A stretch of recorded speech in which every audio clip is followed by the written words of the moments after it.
मी या चुलीवर भात तयार करत आहे। आता भात शिजलेला आहे।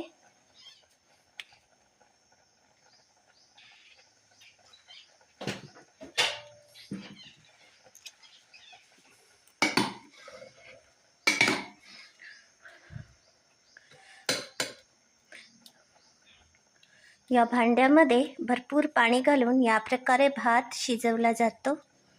हे बघा, आपण तपासूया। हे बघा, भात शिजलेला आहे। आता आपण हा भात वाळवूया।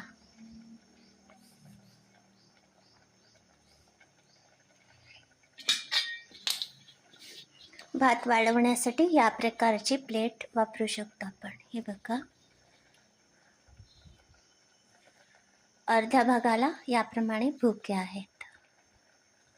हे बघा, अशी।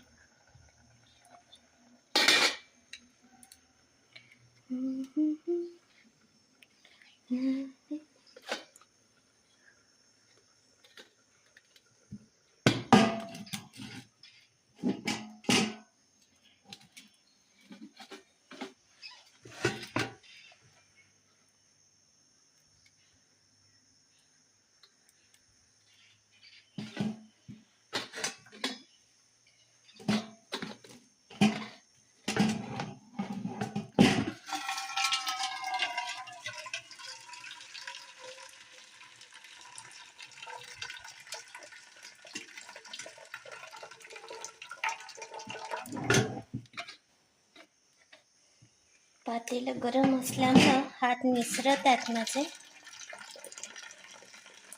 याप्रमाणे या भाताची पेज बाहेर काढायची आहे। असे केल्यामुळे भात पचायला सोपा होतो। आता हे अलगदपणे हे पातेले याप्रमाणे उपडे करायचे। हे बघा,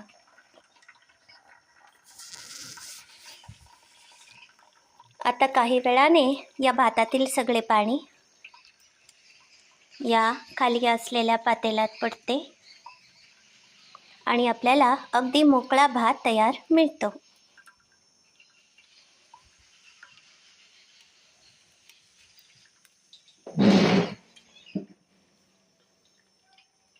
आज मी इडली सांबार तयार केले आहे चुलीवरच, आणि आता भात सुद्धा तयार झाला आहे।